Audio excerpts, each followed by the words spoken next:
The first message came late on a Friday evening, just as I was settling into the worn armchair in my living room. My phone buzzed with a faint, almost apologetic hum, interrupting the quiet solace of the night. The notification blinked at me, a number I didn't recognize. Check the cupboard under the sink. I stared at the text, my brow furrowing. It was an odd thing to receive from an unknown sender. Probably spam, I thought, or a wrong number. I was about to delete it when my curiosity betrayed me. Who sends a message like that? The cupboard under the sink was the least interesting part of my apartment. Cleaning supplies, a forgotten sponge, maybe an old roll of trash bags. But something about the simplicity of the instruction itched at the back of my mind. I tried to ignore it, flipping through a book instead. But the words on the page blurred, replaced by the message in my head. After 10 restless minutes, I relented. The cupboard was exactly as I expected, mundane and cluttered. I almost laughed at myself for indulging the whim. As I bent to close the door, my gaze caught on something I hadn't noticed before. A folded piece of paper wedged behind the drainpipe. Heart thudding, I pulled it free. The paper was yellowed, the edges soft from moisture. Written in neat, unfamiliar handwriting was a single sentence. I knew you'd look. A chill crept up my spine, sharp and deliberate. I searched the cupboard again, checking for anything out of place, but it was empty aside from its usual contents. I straightened, gripping the note as my mind raced. A prank? A coincidence? My fingers hovered over my phone, tempted to call someone, anyone. But who? And what would I say? Instead, I sat in the armchair, the note trembling slightly in my hands. The stillness of the room pressed in around me, heavy and suffocating. My apartment, so familiar and safe, suddenly felt alien. The phone buzzed again. Good. You're paying attention. The air seemed to thin as the words burned into my mind. I was being watched, had been watched. But by whom? And how long? My apartment, with its drawn curtains and locked doors, felt exposed, vulnerable. My fingers danced over the screen, typing out a reply. Who is this? The response was immediate. Look outside. I didn't move. My chest tightened as dread curled in my stomach. The windows were dark, the thick drapes drawn tight. I could feel the cool air from the glass on the other side. For several minutes I sat frozen, my phone clutched in one hand and the note in the other. I didn't dare check the window. Instead, I turned off all the lights and retreated to my bedroom. If there was someone out there, I didn't want them to see me. Morning didn't bring comfort. It brought questions. I sat at my kitchen table, staring at my phone, the messages from the night before, glaring back at me like an open wound. The logical part of my mind insisted it was a prank, a bizarre coincidence meant to rattle me. But another part, the quieter, instinctual part, whispered something darker.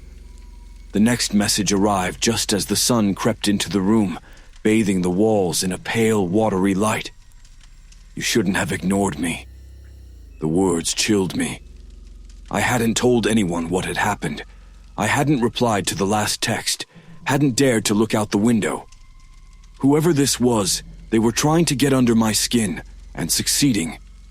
I typed furiously this time, my fear giving way to anger. What do you want from me? Minutes ticked by, each one a suffocating eternity. When the reply came, it was a voice recording instead of text. My finger hesitated before pressing play. The voice was low and smooth, tinged with an odd familiarity. It spoke slowly, deliberately. I want you to remember. Remember what? I whispered aloud, as if the recording could hear me. But the voice continued, as if anticipating my reaction. Go to the place you avoid. Look for the sign. I racked my brain for meaning. The place I avoid. My mind darted to the small storage unit I rented across town. A space I'd filled with the remnants of a life I'd tried to forget. Memories I'd locked away. The thought made my stomach churn, but I knew I had no choice. Ignoring the messages hadn't worked. If I wanted to end this, I needed to understand it. The drive to the storage unit felt longer than usual, the highway stretching endlessly under a gray sky. The lot was quiet when I arrived, the silence broken only by the crunch of gravel beneath my tires. My unit, number 237, sat near the back of the row, its metal door dull and lifeless in the weak daylight. I hesitated before unlocking it, the key cold and unwelcoming in my hand. Inside, the air was stale, thick with dust. Boxes towered on every side, shadows spilling across the narrow space. At first glance, nothing seemed out of place. Then I saw it. A small, unmarked envelope propped against an old suitcase. My breath caught as I picked it up, my name scrawled on the front in the same handwriting as the note from under my sink. Inside was a single photograph. It was me, sitting in my living room, staring at my phone. From the angle of the shot, it could only have been taken from the window. I stumbled back, the photograph slipping from my fingers. My phone buzzed in my pocket, the sound slicing through the silence like a knife. You looked good. I didn't go home after finding the photograph. My car became my sanctuary, parked in the empty lot outside the storage facility. Every shadow, every flicker of movement in the corner of my eye felt like another piece of the unseen puzzle tightening around me. Whoever was doing this wasn't just watching. They were inside my life. They knew where I kept my secrets, where I felt most vulnerable. The thought was suffocating, wrapping around my throat like invisible hands. My phone buzzed again. You're wasting time. The message burned into the screen, an accusation as much as an order. My pulse raced as another notification appeared, this time an image. It was my car, right here in the lot. The photo was grainy, taken from a distance, but unmistakable. My knuckles turned white as I gripped the steering wheel. Someone was here, watching me now. I scanned the lot, heart pounding, but it was empty. Just rows of dull metal units, silent and indifferent. Then another message came, chilling in its simplicity. Drive. To where? I typed back with trembling fingers, but no reply came. A long minute passed, then two. The air in the car felt heavy, as though it were pressing down on me, urging me forward. Against my better judgment, I started the engine. The GPS on my phone lit up without prompt, displaying a location I didn't recognize. No address, just a pin dropped in the middle of what seemed to be nowhere. The route snaked through back roads and dense woods, the kind of place where phone signals died and people seldom ventured. I followed the directions, the silence in the car broken only by the sound of gravel crunching under the tires. The trees grew thicker as I drove, their branches arching over the road like skeletal fingers. The overcast sky dimmed further, leaving only the faint glow of my headlights to cut through the shadows. The pin led me to an unmarked dirt path branching off the main road. I hesitated, my instincts screaming at me to turn back. But the phone buzzed again, the timing unnervingly precise. Keep going. With a deep breath, I turned onto the path. The tires skidded slightly on the uneven ground, and the woods seemed to close in tighter. After what felt like an eternity, I reached the end of the path, where an old, abandoned cabin sat shrouded in decay. Its windows were dark, the wood weathered and splintered. I didn't want to get out of the car, but the phone buzzed once more. Inside. The cabin smelled of damp rot and time. Every step I took on the creaking floorboards echoed unnaturally, as though the sound had no end. Dust motes swirled in the beam of my flashlight, which trembled in my unsteady hand. The inside was sparse, broken furniture, peeling wallpaper, and debris scattered like forgotten memories. But in the center of the single room was a table, its surface empty except for a small black box. My phone buzzed. Open it. The box was cold to the touch, its surface smooth like polished stone. I lifted the lid with shaking hands, revealing a single item inside, a small, hand-carved wooden figure. It was a crude likeness of a person, with hollow eyes that seemed to stare right into me. Something about it felt alive, like it carried the weight of all the unseen eyes that had been following me. As I held it, the flashlight flickered. For a moment, the room seemed to darken further, the shadows on the walls twisting unnaturally. Then the phone buzzed again. Take it home. The drive back was a blur of darkness and anxiety. The wooden figure sat on the passenger seat, its hollow eyes catching the faint glow of passing streetlights. I tried to tell myself it was just an object, nothing more. But the air in the car felt heavier now, the silence more oppressive. When I finally reached my apartment, I locked the door behind me and set the figure on the coffee table. Its presence filled the room, far larger than its small size should have allowed. I couldn't take my eyes off it. My phone buzzed. You're close. Close to what? I typed back, but the screen remained dark. Frustrated, I shoved the phone aside and stood, pacing the room. Questions churned in my mind, each more unsettling than the last. Who was doing this? Why had they chosen me? The figure watched silently. I picked up the phone again, intending to call someone, anyone. But as I unlocked the screen, I saw another photo. This time it was of my apartment, taken from outside the window. A message followed. It's time to see. My heart raced as the lights flickered. The air grew colder, and the shadows in the room began to shift. Slowly, impossibly, the figure on the table moved. Its hollow eyes turned to meet mine, and for a brief moment, I felt as though the room had vanished, replaced by a vast, infinite void filled with countless unseen eyes. A voice spoke then, low and resonant, but not from my phone. It came from everywhere and nowhere, vibrating in the very air around me. You invited me in. Now you must understand. The figure tilted its head, almost curiously, and the shadows around it seemed to writhe like living things. I couldn't look away, couldn't move. Who are you? I whispered, my voice barely audible. The figure didn't answer. Instead, the phone buzzed one final time. The message read, "Look in the mirror." My pulse thundered as I turned toward the hallway, where the mirror in the bathroom hung like a sentinel. The figure remained still, but I could feel its gaze following me as I took slow, deliberate steps. When I reached the doorway, the air around me seemed to hum with anticipation. The reflection in the mirror wasn't mine. It was the figure. Its hollow eyes stared back at me, unblinking, as the phone buzzed again in my hand. Now you see? I stumbled back from the mirror. The reflection's hollow eyes burned into my vision.